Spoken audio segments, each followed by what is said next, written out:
Thank you. This is Bunny. It's my daughter's. So, thank you very much. So, I'm going to describe a processor which is as much respecting ethical aspects, but also combining that with commercial gain. So I just want to thank all of these people without whom this project would not be even possible to consider. So why would we want to do a Libre system on a chip? Because it's just not necessary these days to make ethical compromises. There are enough companies in the world doing this, making those compromises, and look where it's got us. So it's enough. So how can we make a chip? By leveraging the established strategic cost and maintenance benefits of Libre licensed software, and now bringing those lessons to hardware side, and making sure that the people who do so are financially rewarded for doing that. Right? There's a bit of a problem. I'll go into that in a bit more later. And what we want to do, a 2.5 gigahertz RISC-V 64-bit SoC that has a 3D embedded GPU, 1080p video decode, and interfaces that will make it attractive for use in multiple different markets. So, I've studied many processors and SoCs, dozens of them, to find out what the best characteristics of those chips are, and then just copy it. Finally, there's ideas that we get to copy from China.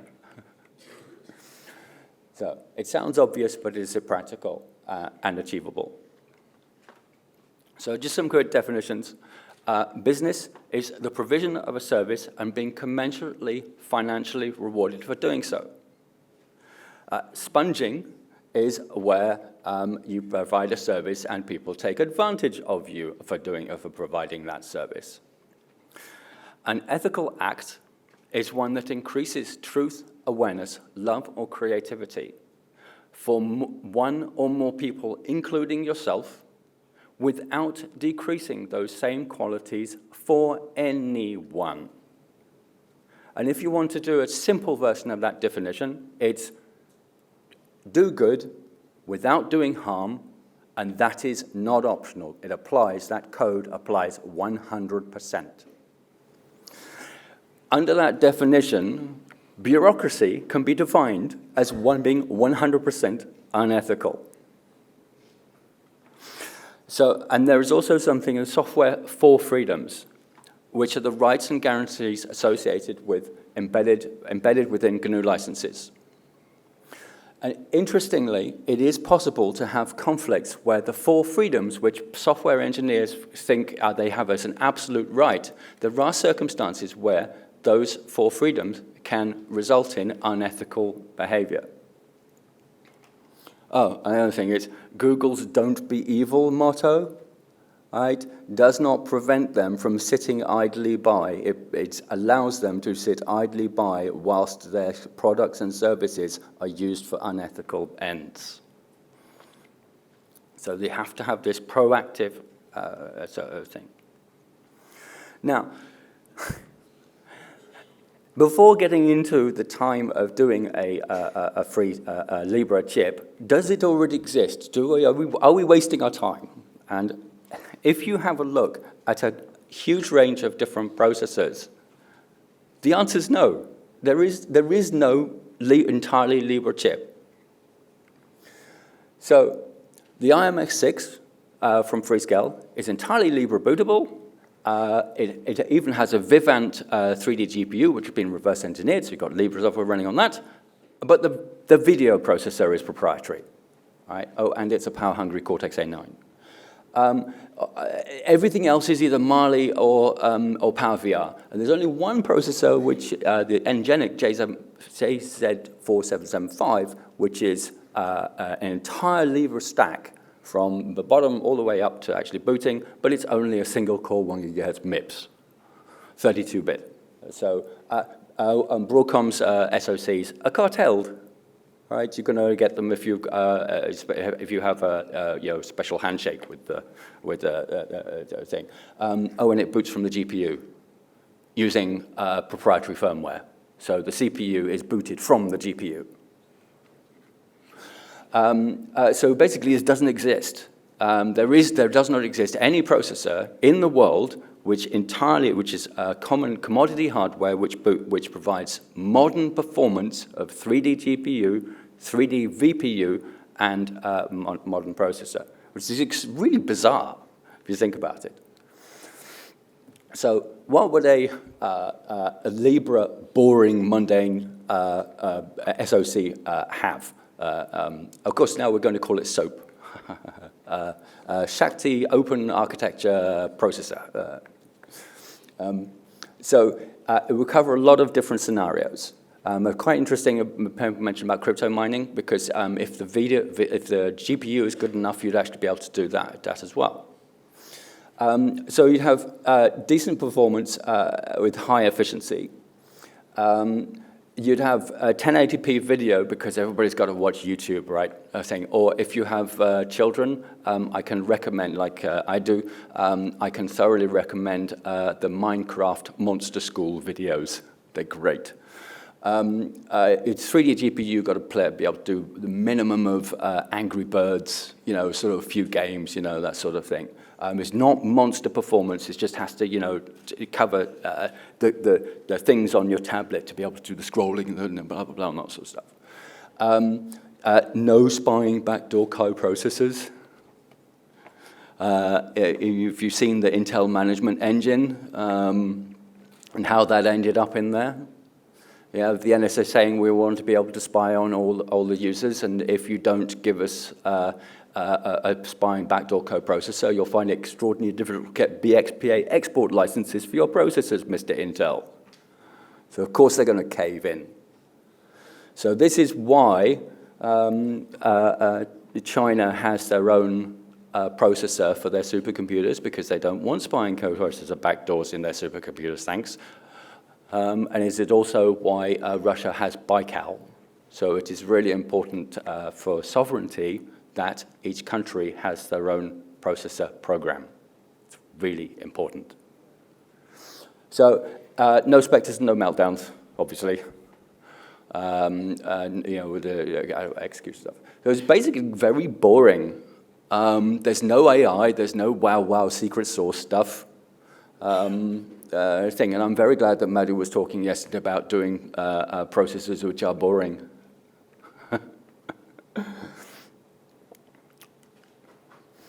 So, of course, if you're going to give away everything for free, how can you, ethical SoC, make money? Well, there's something called mask rights. Okay, so once you've designed the chip, you both sell it. If you don't have the, if you were doing a deal where you don't have the mask rights, then you have by having a desirable product, you can become the packager of that for the customer. So as a middleman, you would sell that chip and package, et cetera. You get the idea. If you don't have a desirable product or a customer, you don't. And also, by cutting out several of the higher NREs of the peripherals and et cetera, and just basically doing deals with people and back-to-back, helping people fulfill their needs and requirements. I get several people coming up to me and saying, oh, you're doing Libre licensing stuff, therefore you're not commercial, therefore go away. It's like, we can't do it, we're not going to take you seriously. Please stop it. I don't appreciate it. No, it's not nice and it's not helping. Things that are off limits as far as applying ethical filters to behaviors. Entrapment through proprietary software is out. And actually there's a strong business case for not doing that. This tiny URL thing goes to the link which shows that there was collaboration between Valve Steam 3D developers and Intel, where each of them were going, the source code is available for the 3D for our program and for the stack. So let's get a business meet. Let's call them up. And they both found out, oh, actually, we were thinking of contacting you. Yes, let's go and get a meeting next week. Sure, no thing. They said it was the most productive business meeting they had ever had. Now, in an NDA'd world, each of those teams, totally different companies, Intel and Valve's team, would have had to apply to their business managers. Their business managers would have had to get their lawyers in. Then they would have to have a discussion about signing a two-way NDA. And if there was a customer's third-party product, it would be a three-way NDA, and it would be months and thing. But just because it was Libre licensed software, they were able to just call each other up and go and set up a meeting. Funding, endorsing, supporting, or empowering unethical companies, organizations, cartels, and individuals is off the table. That comes down to a definition of an ethical act. Right? As a person who filters their decisions through ethical considerations, empowering others to act unethically is itself unethical. Being totally inflexible and unreasonable about this, there are a lot of people in the free software world who just flatly refuse to do anything, and that's unfortunately is quite unrealistic in certain cases. You have to make compromises. So, for example, if we can't get a Libre 3D GPU done, we will go with Vivant GC800, which uses the reverse-engineered Etna-Viv driver. Yeah, again, spine cat backdoor coprocessor and no sovereignty is key. And there's really no showstoppers in here, but it's just a little bit harder. That's really where the commercial companies or when Rockchip, etc., they make these compromises. Whereas here, but they've done that, and it's painful. So we'll take a different approach.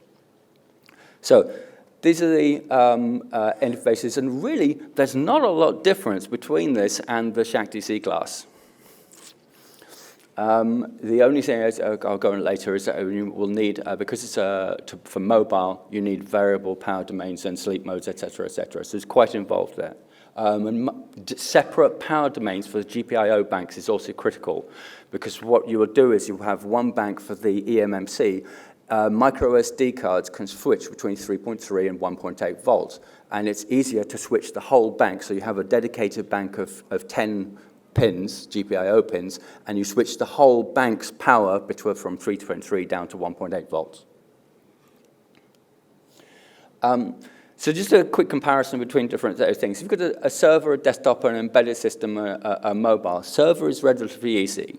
It's quite straightforward. You've got all these differential pair interfaces, and everything is connected, all your peripherals are connected externally to those. PCI Express is where you do expansion.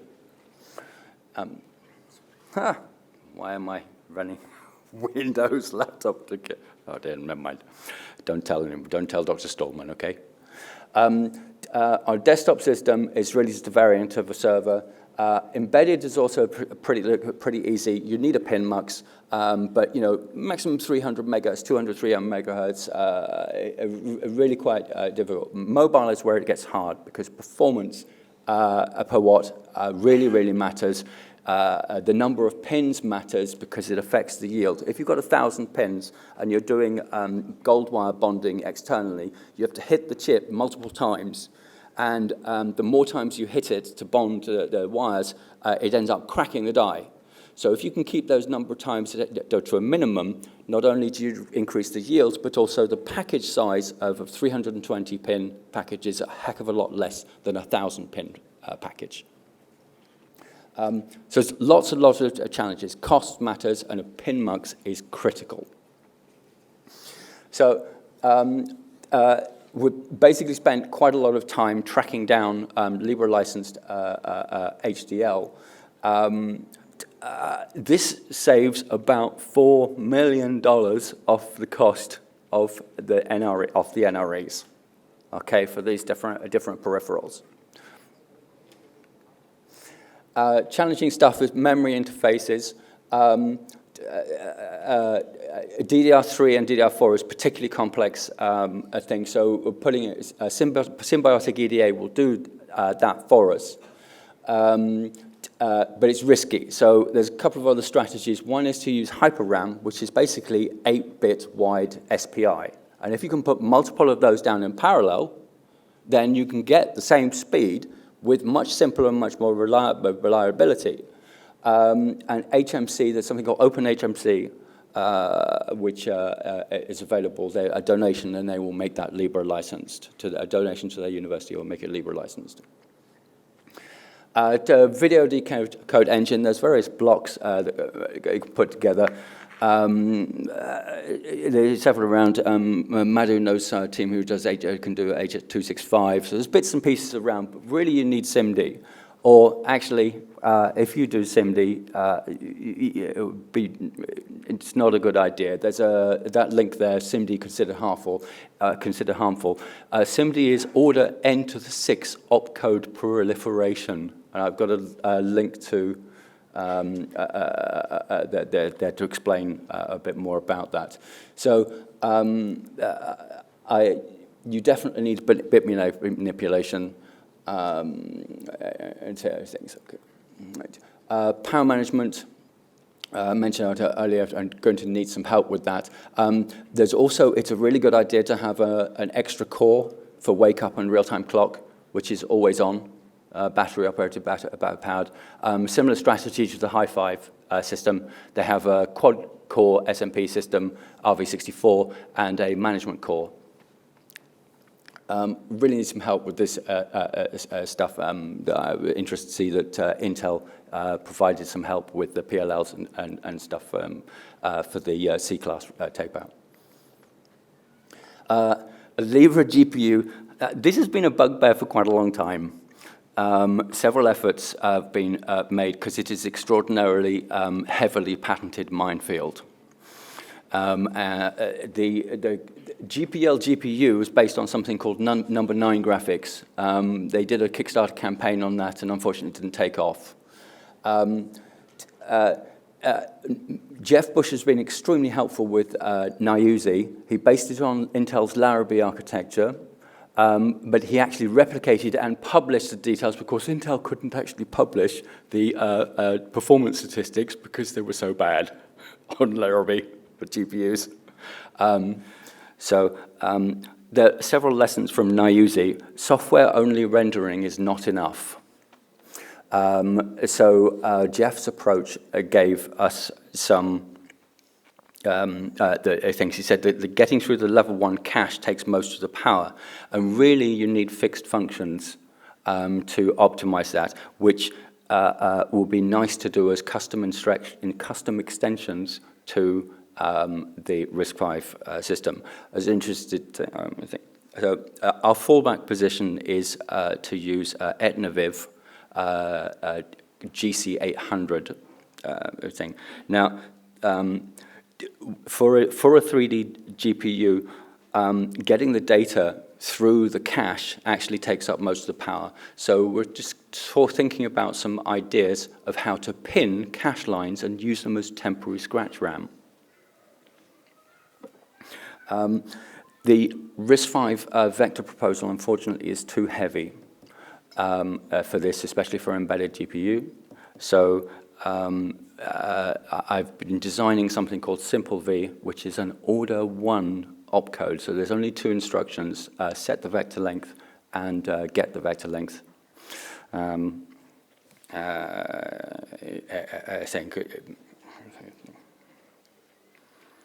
So challenges of public custom extensions. Right. Now, here's one thing: is as been mentioned in some of the talks yesterday. There is a system in RISC-V for doing custom extensions. Now, GPUs, you normally do them with an incompatible instruction set. And what you do is you take your OpenGL data and you package it into remote procedure calls, inter-process communications. So you package all the data, and there's hundreds of, it's tens or hundreds of function calls with these really complex data structures. And you package it into memory, and you hand that to the graphics processor, the GPU. And then the GPU takes over, and you've got all sorts of synchronization issues between the GPU and the CPU. It's madness. A much simpler approach is to have a general purpose GPU where you custom extend the instruction set of the main processor, and then you keep all of the data structures in the main processor's memory. And there is something called gallium 3D LLVM pipe. And it's a software, it's an experimental system for open source driver for 3D graphics. Now, if you use, and it's typically when Intel, you use the MMX and SSE instructions to optimize in LLVM. So most of the work is done by the LLVM compiler. So if you do that same trick, you actually get a thing, and you provide vector extensions and some custom instructions, you'd be able to shave a lot of work, time and effort off of the development of your 3D processor. Now at video extensions, you need custom extensions for that. And you need SIMD or not SIMD, as the case may be. Now you're gone well beyond the only two available 32-bit custom opcodes that are available for extending RISC-V. And it's not really reasonable to expect people to go to a 48-bit architecture right now, because nobody's done a 48-bit architecture. It's all been all 32-bit. So you've got more than two custom extensions to put into only two opcodes, custom opcodes. Now you're stuffed. What you have to do is you'd have to use those and publish the GCC and bin utils and LLVM for that, because you're going to be, it's Libre. A lot of the RISC-V has really been designed with the expectation that it will go into an embedded space where the firmware will not see the public light of day. And that is fine. Where you get a problem is where you have a processor like this one, where the compiler tools have to be made public, because you can't not have the developers of the games not have access to GCC and bin utils. So the compiler tools will now dominate those custom instruction spaces. But there's only two things. So I came up with a scheme called the instruction set conflict resolution system, which effectively hides a couple of extra bits in a CSR where it changes the meaning of the 32-bit instruction set. And it goes into the instruction decode multiplexer. Right, so I've got to, you'll have to download the PDF to see this, to see the link to that. And the thing is, if you don't do that, you end up with the same problem that Altivec has, where the same, or had, where nobody wanted to use it because you had two different conflicting vector systems which dominated the thing. You didn't know which one you were going to do, so nobody bothered using it at all. So this is everyone's problem, all right? It needs to be solved and taken care of. We can't have the situation where one of the custom opcodes gets totally dominated by one particular vendor. I'm helping the Shakti group here with to develop a PinMux, and it is strategically incredibly important for all commercial SoC success. So STMicro, Rockchip, Freescale, Samsung, and Texas Instruments, all of them have one. But a Libre licensed PinMux does not exist, incredibly. So that's what I'm doing. Now, as part of that, what I will be doing is auto-generating scenario analysis and the technical reference manual, because apparently it's industry standard practice to give the job of handwriting a technical reference manual for these, and the GPIO code and the headers and things. It's mad. And the device tree files for the Linux kernel and everything. Why? Just auto-generate them. And I've been working with the guys here. I've taken, just a couple of days ago, took the Shakti C-class peripheral code, and we've just started cutting out and pasting to generate that BlueSpec code using Python. So over the next I'll stick around here for a couple of weeks to help them to do that. And basically, it will become a chip generator. So it's actually an open source version of Sci-Fi's business model, for which I apologize.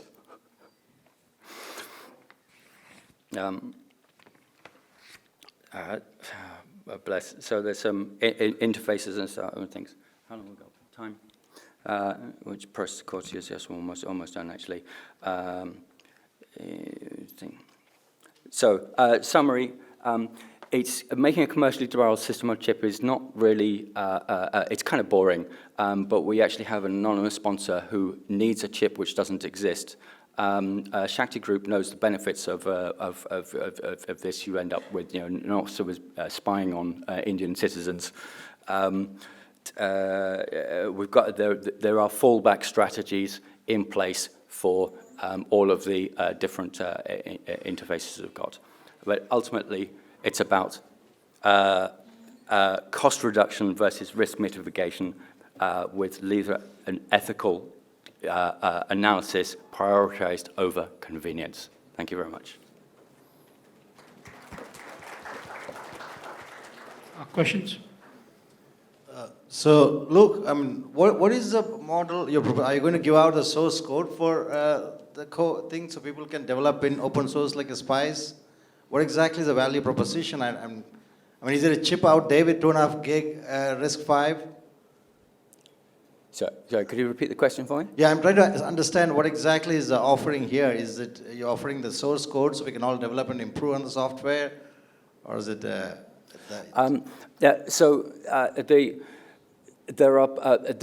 business model of free software has already been well established, right? The like cost reductions. Like Spice that Berkeley gave out, so everybody could write their own Spice, or is it which model are you talking about? The one where all bugs are shallow with enough eyes. Right. Yeah, and all those sorts of things. If you read Eric Raymond's things and the Free Software Foundation's things, if somebody tries to put a spying backdoor piece of virus into Linux, it actually happened. Arch Linux had somebody. A developer dropped off the radar, somebody else registered his name, and automatically Arch Linux picked that up. And the guy put a virus into Arch Linux through that system. But it was picked up almost immediately, including the source code. He'd actually put the source code of the virus into a repository. Yeah, but that's an operating system. I mean, we are more used to a model like Spice that Berkeley gave, that you can use it as a user. You can also take and develop another Spice version out of it, and that spawns entirely new industry and freeware and things. We had things like Moses, and we had things like free software we had from Berkeley. People made chips. People made science project chips. And so I'm not clear exactly what Libre's offering is, the value proposition is. Right. We'll talk about it offline. But, sure. I mean, it's very interesting. I'm fascinated. There's a lot of good stuff. I just want to see what I walk away with. So basically, by publishing the full RTL and the HDL of the entire processor, an independent third party can do an audit and analysis of the whole chip. Okay. That's a really big advantage. Yeah. So they have consortiums like MIPI that does that. You don't brag about your chip, but it's a third party validates your IP and tells you exactly what speed it goes at, and that's great. I mean, all the stuff is good stuff. I'm just not sure what exactly is the cake to cut and eat and what to keep, no? Yeah, I'm sorry, I'm having difficulty. I'm trying to see what exactly do we walk away with, no? What is it that you I think we can take this offline. Yeah, we can take it offline, maybe, yeah. So- Yeah, I wish you had a poster session. Yeah. Yeah.